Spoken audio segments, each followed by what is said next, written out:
All right, Rob, let me know when you're ready. Okay, go ahead. Sorry, my headphones are now being screwy again, but I'm okay. I'm going to punch you. It's not my fault. It's the second pair of headphones. Wow, that's really... Be careful, guys.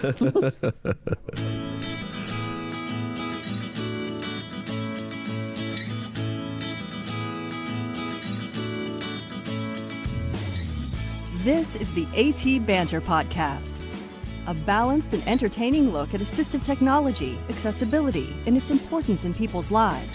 Join Rob Minot, Ryan Fleury, and Steve Barclay as they banter with people around the world about anything and everything regarding assistive technology and the disability community.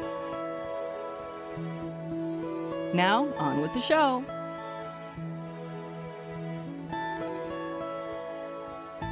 Hey, and welcome to another episode of AT Banter. Banter. My name is Rob Minot. Joining me today, as always, Mr. Ryan Fleury. Hey there. Mr. Steve Barclay. On the cowbell. Mr. Cowbell. Here we are. Yeah. Lovely. Together again. It's, Vancouver as day. of recording, it's a gorgeous day in Vancouver. Mm-hmm. The rest of the country is In a deep freeze. huddled up behind their parkas. What did they say it was? Blocking the wind. In minus 20? It's ridiculous. Well, there's a cold. minus 50 What? somewhere. It was minus 51 last night, I think, on the East Coast somewhere. Yeah, for the people who are sitting in the middle of the polar vortex right now that's Yeah. come down from the north, it's actually colder there than it is in Antarctica right now. Yeah. What? Crazy. Really? Now, mind you, it's summer in Antarctica, but still. Wow. It's freaking Yeah. cold. Is that all along the eastern? Is that along the eastern seaboard, or like everywhere from around Ontario, Manitoba? I mean, it's a huge area all the way down south. Well, even into the Saskatchewan. middle of the United States. Even Regina was like minus 30 yesterday. Yeah, it's you know, crazy. So, man? I wonder what it's like in Winnipeg. hey, Google, what's the temperature in Winnipeg? The temperature in Winnipeg right now is minus 33 degrees Celsius. There you go. There is currently an extreme cold warning in effect. Minus 33. Jeez, minus 33. I'm trying to remember what that was like. It's cold. That's like we're up there where you can't walk across the street without like Your nose freezing. risking frostbite. Oof, it's Man. chilly, and that's Celsius, guys. So Yeah. what's that in Fahrenheit? Hey Google, what's minus 33 Celsius in Fahrenheit? Minus 33 degrees Celsius equal minus 27.4 degrees Fahrenheit. That doesn't sound correct. No, that's correct, because once you get down that cold, it's pretty similar. Yeah, like Really? 32 degrees Celsius is 0, I think. Oof. Fahrenheit, so Oof. Man, 32 brutal. Fahrenheit. is right. Yeah. Okay. Yeah, sorry, backwards. All right. Well, that's your weather report from Chilly. From AT Banter. Back to the point. It's freaking cold. Yep. Anything going on? Anything interesting going on that you want to talk about? Oh, interesting going on that I want to talk about. There was something in the news this morning. What the hell was that? I watched Fire on Netflix on the weekend.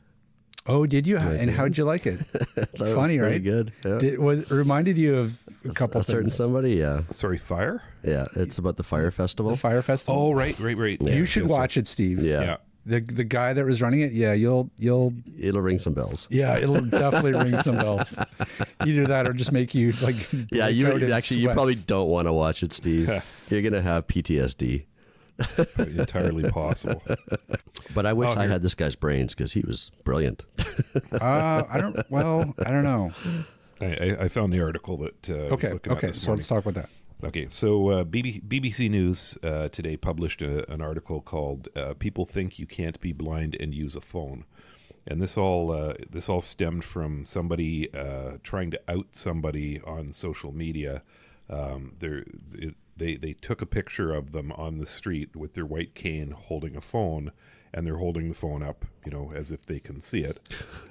So the person concluded from this that the person was faking their blindness and splashed it around on social media. Oh, how outrageous is this?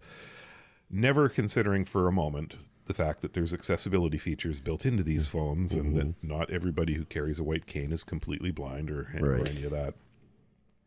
So basically a little British Tempest in a teapot going on. That does bring up a big issue. I mean, and I was thinking about that earlier, that, there's people really don't realize there are total gradients in terms of visual impairments.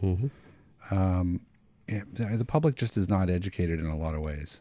No, it's surprising, and that's a great reason to have somebody on from maybe an agency like perhaps CCB to talk about education efforts around white canes and blindness. I'm impressed. You guys are like the kings of segues today. I'm really impressed. This is really. I feel like this podcast is really coming together after 138 episodes. Yeah, we're starting to figure it out slowly. Yeah. You people, ladies and gentlemen, you're really getting bang for your buck today. We are on top of the game today. Oh yeah, And we're not even journalists today. oh we're journalists. Oh, we're journalists. On that note, Steve, on that note, Ryan, what are we doing today? Today we are talking with Louise Gillis, who is the president of the Canadian Council of the Blind. What a great idea! That is a I great thought so. idea. Yeah. She's going to talk to us all about White Cane Week, Nice. which starts February 3rd, I believe, and runs through February 10th. We'd better ask her. I think it's the 9th. But I had to do some quick math. That was the delay. It wasn't. Yeah. It wasn't that I didn't know. I just had to be like 3 + 7 equals. Yeah, I think it's actually the 2nd because it starts on Saturday, right? Is that Saturday the 2nd? That's right. yeah, Yeah. Oh, is it the 2nd? 2nd to 9th. Oh, I I think. just already f***ed this up. Damn it. We were doing so well, too. We were. Oh, well. Quick, let's segue into Louise. No. We have to do some news. We're doing news. News.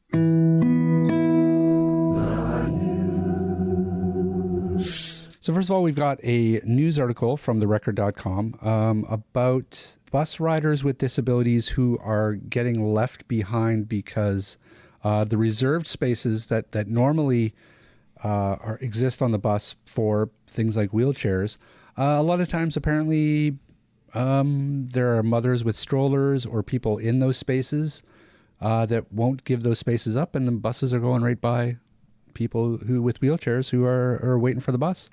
I think that's a perfectly good argument for ejector seats.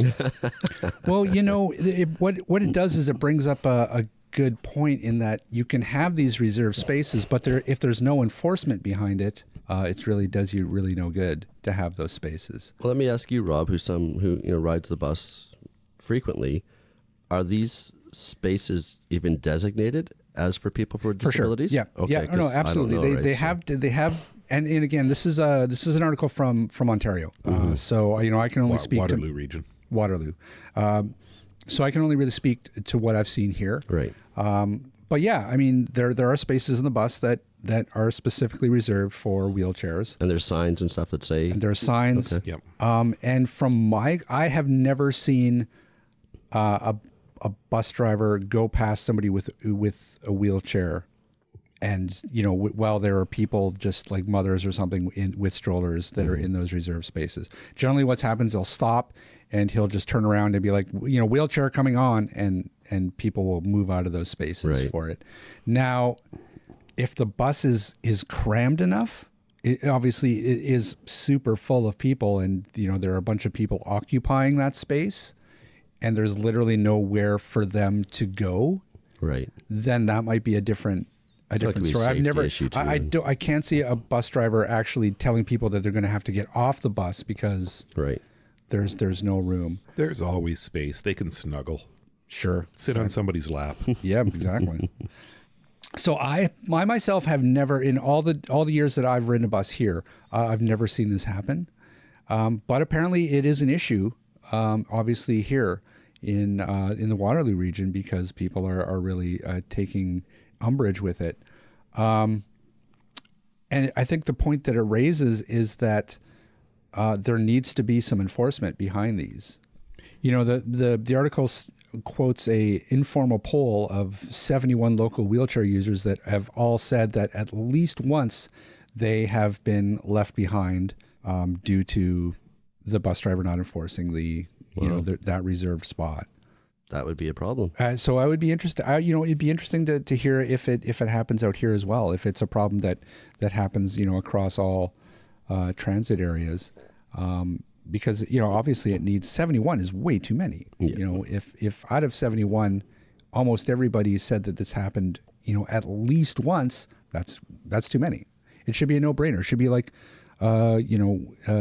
wheelchair parking spots. Mm-hmm. It should be somebody parks there and they don't have a tag, you get towed. It should be just 100% across the board. Same thing with here. And I think that a lot of times people rely on, the kindness of strangers or that people will do the right thing. Mm-hmm. Clearly it's not the case. And then they meet the dick. Yep. Well, so what's the solution then? Well, I don't know. Enforcement would be nice. Education would be nice. But, can we expect a bus driver who's typically, I think, behind their little enclosures to get out of the bus, They don't have enclosures. Aren't they behind like a Well, not screened-in here. area? Or In whatever? some places they do. Some Oh, is places that they right? do, yeah. Oh, okay. So they'd have to get out, approach the customer, ask them to move. If they don't move, what are they going to do? One suggestion would be that the bus driver just refuses to move. He's just going to let the bus sit there until that person gets can't. off. He's got schedules and he can't do that. But they could. I mean, eventually the people on the bus are going to pressure that person Yeah, to you're right. get off the bus. Well, here's the thing they pointed out in the article. According to the Ontarians with Disabilities Act, the bus company is compliant with the act by virtue of simply having the spaces, Right. the designated spaces on the bus. There is no enforcement protocol To get in people to that move. act. Right. So clearly that's something that's missing. Like you should be able to levy a fine on somebody who's refusing to budge. Sure. I agree. I mean, obviously there are ticketing. Every transit system has some sort of a ticketing, penalty Yeah. for non-payment. There should be a ticketing penalty for non-compliance to things just like this. Absolutely. And all the bus driver would have to do at that point would be to call somebody from the transit police and, Yep. and have them meet them down the road and Right. Yeah, exactly. It wouldn't be hard. point at them and say, that one. Yep. I went over one stop over my zone going to work one morning and I got a ticket. So they love giving out tickets, trust me. So let's put that enthusiasm to work. Yeah, exactly. This is an easy fix. So this shouldn't be happening. So I hopefully this article spawns a bigger conversation and that they can fix this in this area. But I would be interested to hear what it's like around here in our transit system and see if it's a problem as well. Okay, our next story is about music. Bum, bum, bum, bum, bum, bum, bum. This is actually a really, really cool idea. This is, again, one of these things where it's just like, wow, someone should have thought of this a while ago. Yeah, it's a problem that, unless you were, musically inclined and wanted to take part in a band and visually impaired, you wouldn't necessarily even think about this. Sure. But blind people can't follow the conductor. So these guys have gone out and they've created what they call the magic baton, or maybe that's just what the article's calling it. But it's a baton that senses the conductor's movement and translates it into vibrations on two leg straps on the musician who's playing, so that they can follow along with the conductor's movements of the baton. Right. So they'd literally feel the beat. Exactly. So if the conductor wants them to pick it up a little bit, they'll feel the increasing frequency of the vibrations on their legs, and they'll know to pick up the pace and carry on. Yeah. So, I mean, and it's, again, it's been developed independently by a father and son team, I guess. I guess they're inventors. Yeah. Incredible. It looks really incredible. Yeah. And, like you say, it seems like such a simple adaptation, and yet here we are, 2019, and somebody's just figured it out. So, Yeah, it could be a game changer really for blind musicians. Oh, sure could. In terms of, because that's, the piece talks about that, how there are so many incredible blind musicians out there or visually impaired musicians out there that can't play in ensembles because of that reason. Yeah, I wonder what the price point on that would be. Well, I mean, it's a prototype. It's a custom developed solution, right? So, Well, and I'm sure they may not even be developing this as a retail device. yeah. But who knows? I mean, then again, somebody comes up with this idea and then some company goes, "Ooh, that's a good idea. Let's do that." So you never know. But, it's always great when new things are being developed in terms of accessibility. It makes things more inclusive. Adaptive, stuff like this just warms my heart. Adaptive products that nobody else has thought about. Hey, Steve, why don't you tell the fine folks about Canadian Assistive Technology? Well, Canadian Assistive Technology is a Canadian-based distributor of, guess what? Assistive technology. I would not have guessed that. Really? Oh, I got to work something better into the name then. And we do all kinds of low vision and blindness aids, as well as all kinds of physical access aids and accessible furniture. You name it. Visit our website at www.canastech.com. Rick, let me ask you about this. Chaos Technical Services. Chaos Technical Services. Don't sound so excited about it. Woo! Speaking of repairs, We are the sister company to Canastech.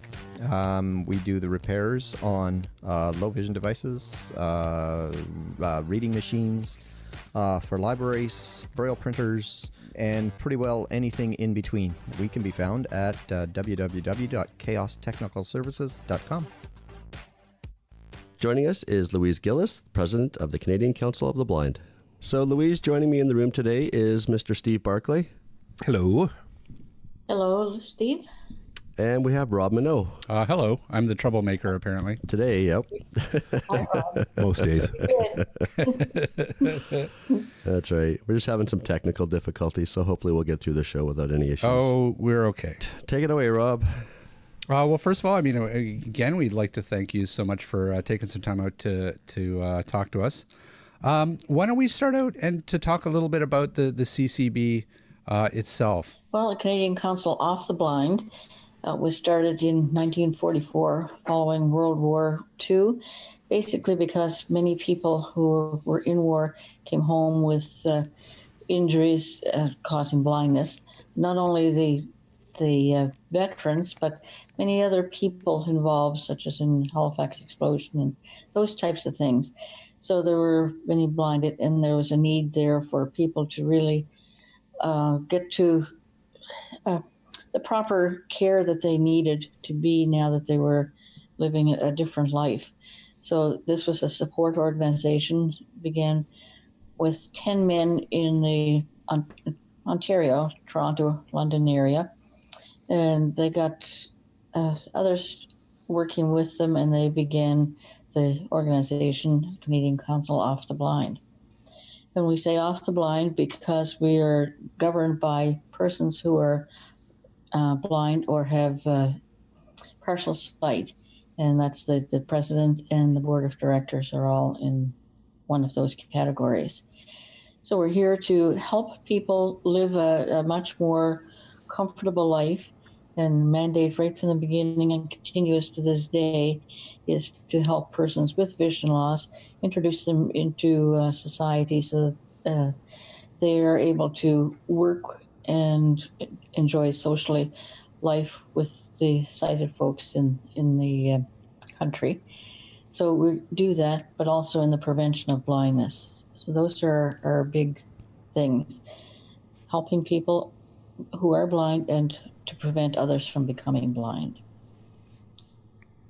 So that's what we continue. We do that through social activities, advocating for better reading materials, better work ethics, and employers to hire people who have vision loss.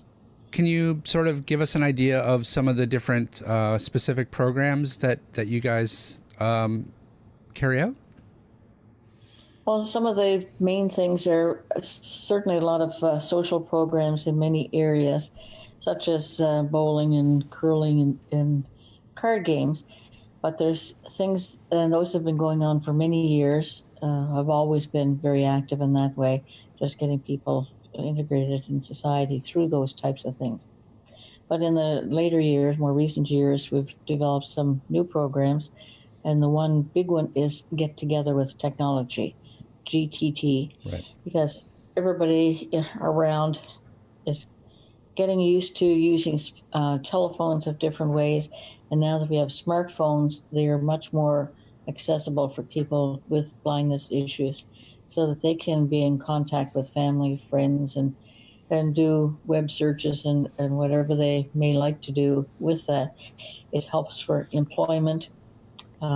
They're much more capable of going into the workforce and being able to adapt to that environment through accessible technology. And it's peers helping peers, so that we can, if somebody has an idea about a particular mode of one of the new smartphones, using a program on that, then we get in touch with somebody else who knows how to use it, and they help one another in that way. Those are done in meetings across the country. There's quite a number of GTT chapters, but also there's a national call-in number that meets once a month. But we have people on staff, such as Kim Kilpatrick, who works out of the office and runs many of these GTT sessions. Albert Ruel from Western Canada, from BC, Jerry Chevalier in Alberta, and a gentleman in Nova Scotia as well who does a lot of this. But there's many other smaller groups that just get together with other people in their little areas and work on some very interesting topics that help many people. And as far as aging folks, as we know, blindness knows no boundaries, and with some of the diseases that are now out there, like wet macular degeneration, many people, they're losing sight, so they need assistance on just continuing in what their life had been beforehand. So just to adapt and learning how to use those new technologies and new methods of doing things. Curling is a major program, and that's what's going on next week with our White Cane event in Ottawa. And that starts on Monday morning at 9 o'clock. There's 2 games a day, each day through till Friday, when the final game will be over the radio, on AMI radio. So that will be fully described. People can hear it there. But there'll be interviews and different things like that we will work with through different newspapers and articles. On a Wednesday night is a gala dinner where many of our sponsors are coming out to meet some folks who are blind and vision impaired and who have benefit from the proceeds that we have received in helping promote these programs to keep them running.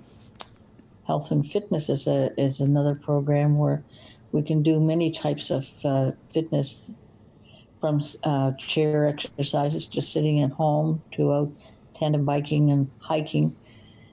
There's across Canada, there's dragon boating, ice hockey, and just several other different chapters that are running with just too numerous right at this moment for me to think of them all. But you can contact our office, and there's a program out there. We can find it for you. And if you think of something new, then by all means, just give us the heads up, and we can assist you to start a new program as well. Well, it's interesting, and we're very familiar, of course, with the get together with technology events. Albert Ruel, and we've had Kim on the show as well. Incredibly important programs, especially given how fast technology is changing and what that learning curve is for some of the people. it's incredibly valuable to have this program where they can get together with their peers and share tips and share their knowledge. How long has that particular program been around, and is it one of your sort of the most well attended or popular programs that you guys have right now? Yes, it is. It's been around for about 6 years, I guess. We've talked about it for a number of years prior to that, but really got underway around 6 years ago and has been very active since that time. It's just tremendous the number of people who have benefited from it, and it makes it so much easier with peers helping peers, and they're at different times of the day you can call somebody and find out something. It doesn't have to be a 9 to 5 type of program. It's any time of day. Well, basically, we are a vast country with time zones of 4.5 hour difference. So there's always somebody available someplace to give a bit of assistance to people. Well, and it's interesting too, because it's sort of it providing two different things at the same time. You've got the social aspect as well as the training and the knowledge. So it's sort of a couple things all wrapped up into one bundle. The other thing that's interesting too is that the emphasis on activity and sports, which again I think is something that's very valuable and that can be overlooked as being important to the community as well, and giving people someplace to go and to keep active, because that's such an important aspect of mental health and just overall health in general.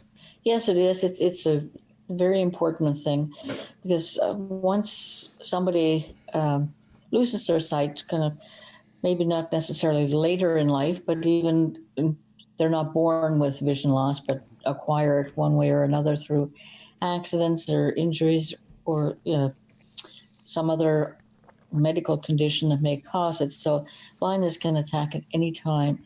And for somebody to end up losing a lot of their sight or all of it, it's a very, very scary thing. And through these programs, these people can even get like a peer mentoring part through the just the GTT or the exercise programs, because when you're talking with somebody else who's a lived experience, you get the information from them of how they go about daily living activities, just going shopping, or how do you go out, and for younger folks, how do you meet people, how do you get a new friend, or when it's not easy to make eye contact with somebody, and those types of things. So it's a variety of programs within a program, you might say, as you had said there. Right.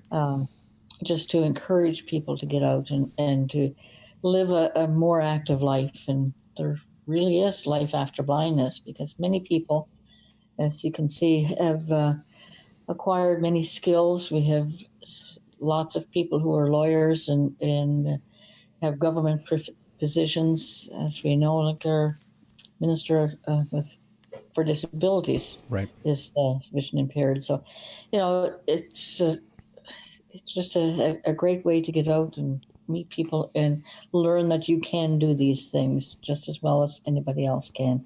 You just need to put your mind set to it. Now, I'm kind of curious, because obviously, there are other national organizations. There's the CNIB, there's the Foundation Fighting Blindness. Do you guys sort of work together at all, or does one organization sort of look at what the other is doing and try to sort of fill in the gaps of the gap in services that each other provide, or you guys just kind of operate as your own entity? Well, we operate as our own entity, but certainly work with each other in many different aspects of life, you might say. One of the big things that we do a lot of together is on healthcare and improving the quality of life that way. By when new drugs come into being and technology for eye care, we work together on approaching government to ensure that the people in our our country here are able to access those new drugs and technologies so that they too can get better care and hopefully will not lose their eyesight from that. And that's why we say it's blindness prevention. So Foundation Fighting Blindness does a lot of work with gene therapy, and Right. we support them on whatever they're doing there wherever we can. And working with CNIB on many different things for making sure we get our books and things to read through the Marrakesh Treaty, and it's one of the big things. And we work together with various other disability organizations to work towards an Accessible Canada Act, and that's been very, very active. And we have had a large part in that as well, like helping to work with organizations or agencies such as the Marine Atlantic and Via Rail on their accessibility advisory committees to make sure that their places of work and environment for passengers is as accessible as possible. They ask us for information and how we can work there. So it's quite wide scoped that, yes, we work individually in many different ways, but all three of these organizations do work together on different aspects. While we're talking about the Accessible Canada Act, I wouldn't mind picking your brain a little bit about it and to sort of get your feedback on some of the propositions in that and how you feel about it. I know that it's faced a little bit of backlash and criticism from some people in the community that they feel like it doesn't quite go far enough in terms of enforcement. How do you feel about it? Well, our organization feels that it's a great step forward. No, it's not perfect. There's nothing ever really perfect like that at this time, but it's a great start. And we're lacking timelines in a lot of areas there too. So with those things, once the act is passed and these different agencies get their regulations out, then hopefully that we will be able to have further input and to make sure that this is moved forward so that we will have an accessible Canada. The work is not complete by any means. There's a lot ahead of us, and it's our job as people living with disabilities, whatever it may be, that we work together to try and get the best possible act that we can through here. And with the recommendations coming up soon and the regulations, it's not the best, but it's far better than what we've had before. Well, absolutely. I mean, I'm still shocked that it's taken this long for this to actually happen, for there to be a National Accessibility Act. It's 2019. I mean, this honestly, this should have been years ago. So I would agree. Yeah, that's right. Working with the UNCRPD to make sure that we have all our rights and that we are equal to everybody else who's living in this country. Yep. That we have the same access to materials and transportation and medications and healthcare and all those things are all involved there. So we really need to keep moving forward with it and keep active on all this. Well, and the time is right too, because given the aging population, and the fact that we're going to see a big influx of people who are suffering from things like macular degeneration. I think we're going to find that a lot more people are entering that visually impaired category. So it's really important that this stuff is in place and prepared. Yes, it is very important, and that's another thing. Just because one is getting older doesn't necessarily mean that they're supposed to go blind or deaf or whatever the case may be, because there are ways of preventing a lot of that, or at least easing the amount of vision loss that person will have by getting the care that they need up front. And working with organizations such as International Federation on Aging and the ICU campaign is a big way of helping people to realize that they need to go out have their eyes examined and get the therapies that are needed to prevent that, because a lot of vision loss and conditions can be preventable if caught early enough. Right. Like diabetics who are not adherent to their diets and those types of things, and other cataracts, if they're not looked after early, that can lead to blindness. But it's one of the most corrected eye diseases that there is. So just looking at that and making sure people do get the eye care they need. And that's one of the things with the mobile eye clinic that we have, is going into seniors complexes and bringing that access closer to them so that they can get the examinations they need and whatever further treatment they may have.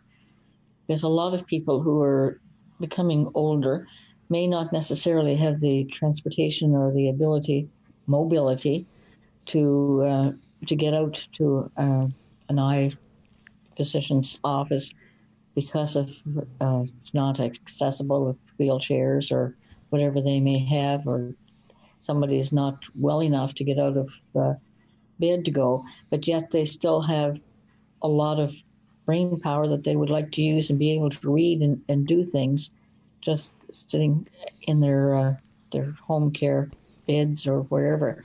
Through this mobile clinic area, we can help with that to make life a bit more acceptable to them. So it sounds like educating the public is a big component of what you guys do as well. It is, and that's another part of White Cane Week. And that's 1 week set aside in the year to really push education and awareness.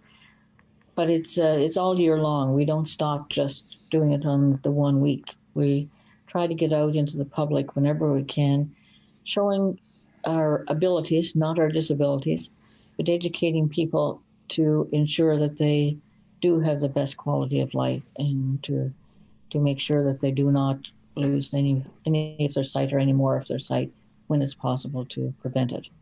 Well, that's a perfect segue. Let's talk a little bit about White Cane Week then, and maybe give us an idea of some of the events and some of the goings on throughout the week. Well, hold on. First, I have to take issue with the whole term White Cane Week. Yes. Don't all canes matter? We're an inclusive society now, aren't we? We are inclusive. Yes. This is true. All canes matter, one way or another. Because it's true. We've seen neon pink canes, Yep. and green, fluorescent green canes. That's right. We see many different colors, and it is up to the individual. The white cane is the one that is way back in the early years. Again, blind veterans after the First World War developed a cane. Somebody was walking across the street with a black cane, and nobody knew what was wrong or why, because somebody walking with a cane has support so they don't fall over, but they can see. But somebody with a black cane, that's usually what they're using them for. With a white cane, it's to indicate that person has sight loss, and the main reason for why you celebrate White Cane Week is to show that we who use canes generally use white ones, to show others, to identify that we have a vision loss and I may run into you, or I may struggle off into the street someplace. So that's why it's White Cane Week. Well, not to go off into the weeds too far, but it is interesting that previously we've gotten into the business of selling canes previously, and there was a company that manufactured all different colored canes, and I remember specifically that there was a little bit of a pushback in some areas of the community in breaking from that tradition of a white cane. Like there was definitely a segment that was like, well, you don't want to use a different color cane because that's going to confuse people, or that's going to somehow send a signal that this person isn't visually impaired. It's always interesting to me that People don't always necessarily like change. Well, and we're in Canada too. Like, I've spoken to some people in the U.S., and there are some states that mandate if you are blind or visually impaired, you have to have a white cane with a red tip. Really? You have to have it. That's law. Yeah. And that's right in many places. A white cane is what it's been for so many years. But if somebody is using a cane of any sort, and it helps them to be mobile for whatever the reason may be, but to get out and say, well, yes, I can find my way with a black cane or a green cane, whatever. As long as those who feel that way are getting out and enjoying life that way, then that's good for them. Yep. It's important that way. Yes, many people do get confused because oftentimes, even as I use my white cane, somebody will say, well, what's that stick mean? Like a lot of people don't even realize what a white cane means, let alone any other color. Yeah, we've all been so ensconced in this community for so long that we forget that there's people out there who have no clue what that cane actually represents. Yep. Yeah, I can't imagine that. Yeah. Like when you go to a hotel to check in and you're carrying a cane, are you parking your car with us tonight?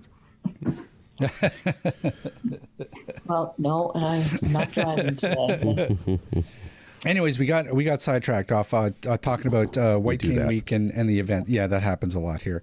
So tell us a little bit about some of the events that you've got going on. I know you mentioned curling. Yeah, well, this week, the White Cane Week all begins on Saturday, in particular this year, with the Experience Expo in Toronto. And that's a huge expo this year, for the fourth year. It started 4 years ago with Ian White and his Visionaries chapter there, and they've done a wonderful job. It's grown so much. They've outgrown their spaces a couple of times. So everybody can come down to the Jewish Community Center there. Don Mills and Laura, now don't quote me on those streets, because I can't remember right off the top of my head. I'm not that familiar with Toronto. So it's available if you have any questions on that. But anyway, at that expo, there's going to be approximately 50 different booths set up with many different varieties of things, including blind sailing, blind curling, blind golf, and so many different sports relating to that.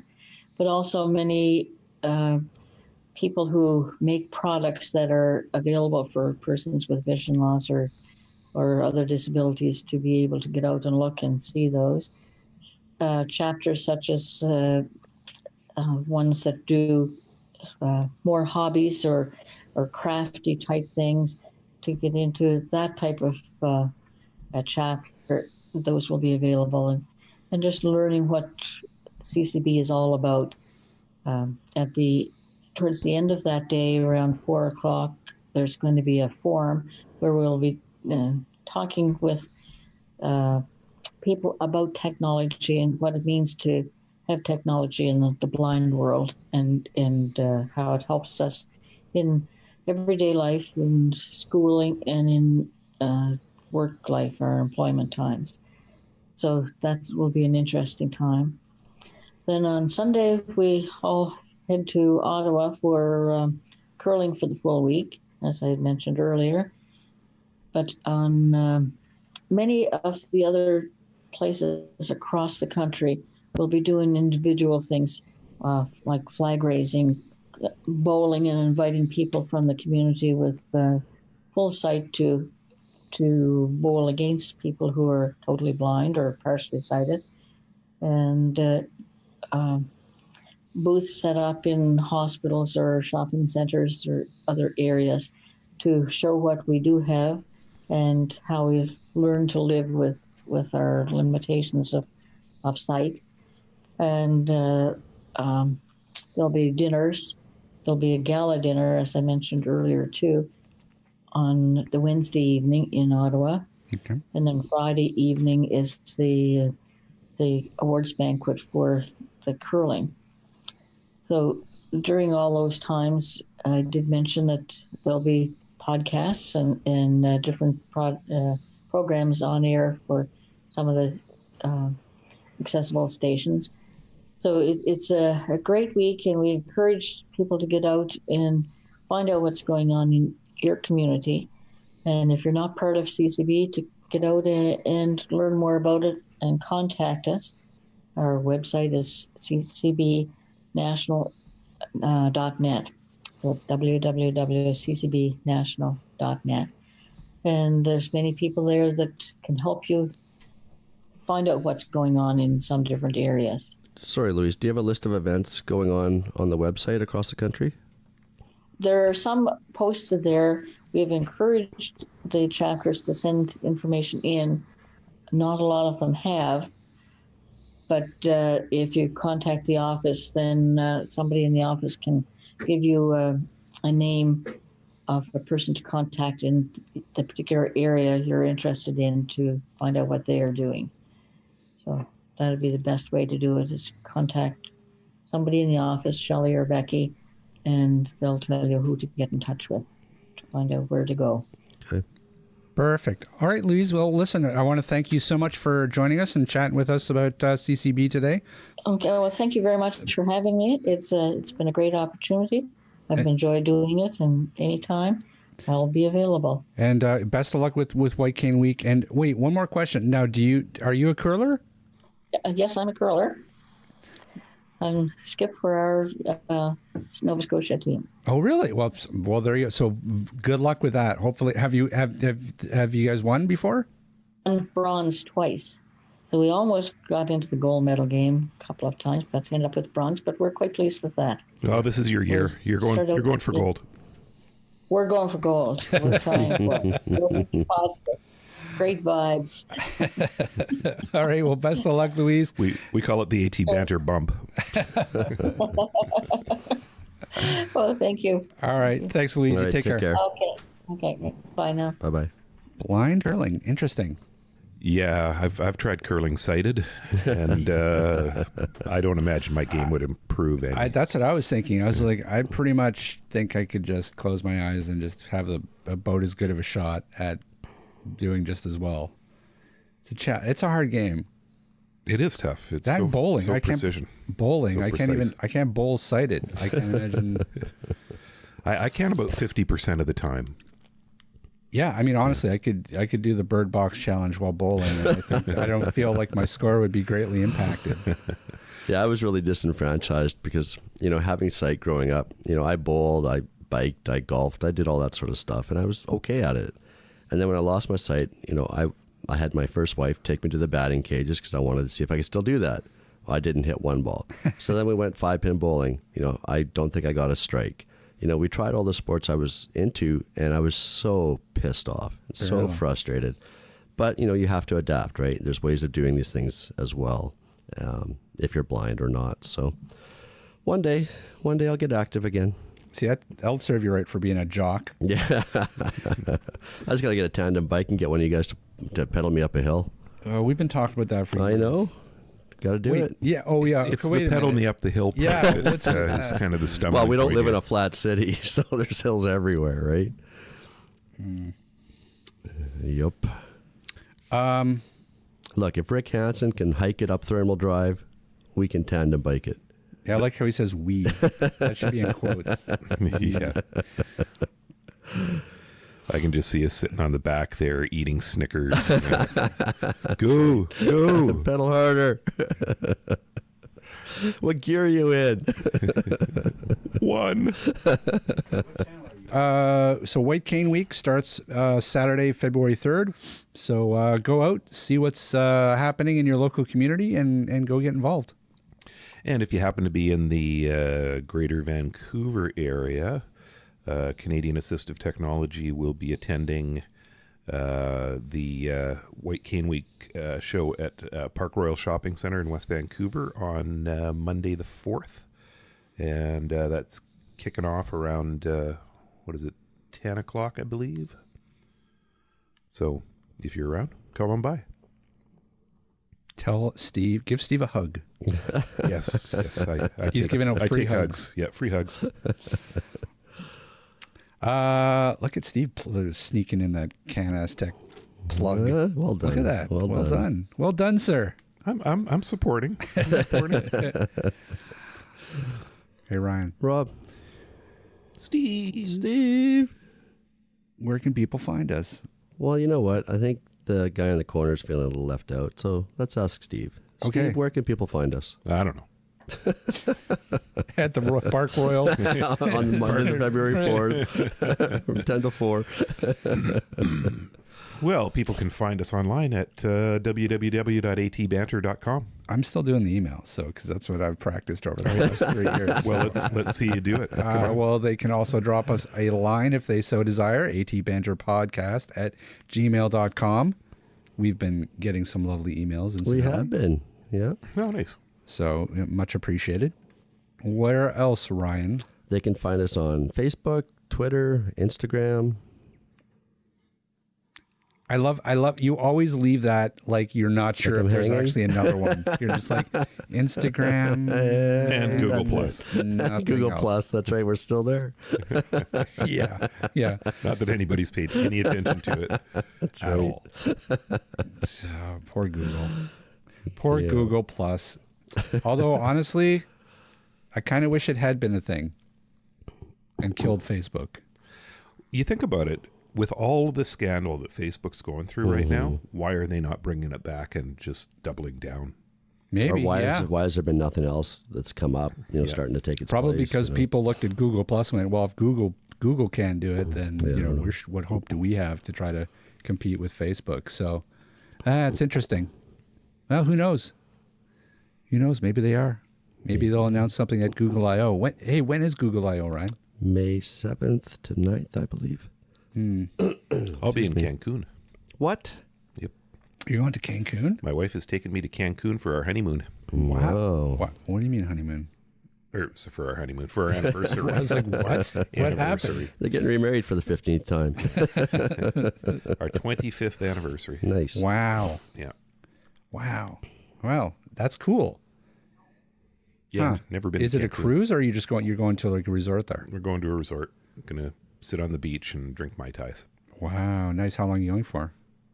7 days. Well, we'll be here holding down the fort. Wait. What? You're going to miss the AT Banter 3rd anniversary show. Uh-oh. Well, we better record it early. Or we'll just call you. That's You right, just from phone the it in. beach. Hammered on a beach somewhere. Actually, that would be perfect. We could do Actually, that. yeah, we could just do that. Yeah. Yeah, but Zoom on your phone. Even better. Yeah, can do. All right. Excellent. Good. Maybe we'll do something different this year. Maybe we'll try a live stream, Instagram stream or something. Or you could do a Facebook Live or send it You've to been our pushing audience. for a live show for a while. I have but- been. Yeah, you Well, keep maybe poo-pooing it. maybe. We'll see. We'll talk. Anyways. We'll talk. Famous last words. No, it's not. Famous last words is, I've got this. Hold my beer. Yeah. Doesn't look like it bites. What's the worst thing that could happen? This shark is completely docile. Did you see that footage of that guy, those divers swimming with that that great great white? white I don't know shark? where it was, but It's one of the dumbest things The I've largest ever one witnessed. they've ever found or something. And, yeah. yeah. Man. They're just lucky it wasn't hungry. Yeah, exactly. And it was big too. One of the biggest ever seen. Yeah. 25 feet long. Wow. I think it's That's like Jaws size. 2 tons of shark. Yeah. Not going to catch me doing that. No. I like all my limbs where they are. All right, everybody. I think that's going to about do it for us this week. Thanks, everybody, for listening. And we'll see everybody next week. This podcast has been brought to you by Canadian Assistive Technology, providing low vision and blindness solutions across Canada. Find us online at www.canasstech.com. That's CANASSTECH.com. Or call us toll free at 1-844-795-8324. For all your assistive technology servicing needs, call Chaos Technical Services at 778-847-6840 or find them online at chaostechnicalservices.com. Music provided by bensound.com. Whoa, look at that. Master of the one take.